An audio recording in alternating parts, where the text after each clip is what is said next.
In the past I've spoken about the cancelled expansion to Ocarina of Time for the N64 disk drive, Zelda, but today let's talk about the creation born from an unwillingness to make Zelda.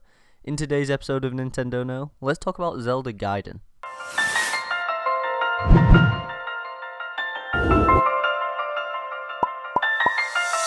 If you're a fan of The Legend of Zelda, then it's likely that you know that Shigeru Miyamoto is not the person directly in charge of the Zelda series anymore, despite being its creator.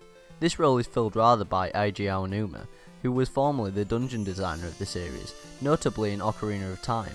Miyamoto came to the decision shortly after Ocarina of Time that he was to no longer be directly involved with the development of Zelda games, but rather take a more supervisory role, allowing another person to take his place.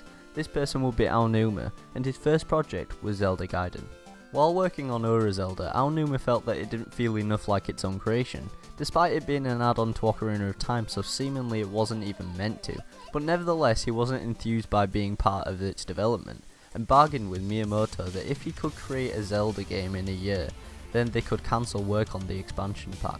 Zelda Gaiden was set to be this game. Gaiden means side story in Japanese, and this is the basis of why the game, which would eventually become Majora's Mask, seems somewhat different to many other Zeldas in its location and theming amongst other things. Gaiden was originally planned to utilise the ill-fated N64 DD, and would have featured the use of an in-game clock wherein there would be 7 in-game days to save Termina from the incoming moon that will destroy the world, instead of 3 that would eventually be seen in this game. Of course, when this game would actually see a release, it wouldn't be referred to as Zelda Gaiden, but rather as The Legend of Zelda, Majora's Mask.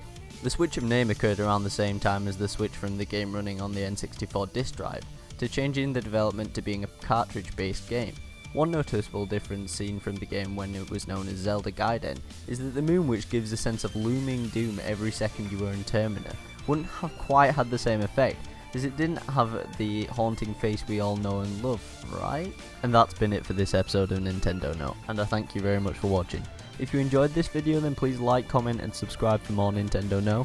Also, if you haven't already checked it out, I just started a new series called GameSpin, which I'm particularly proud of, so if you fancy it, go check that out. Thank you all, and bye bye.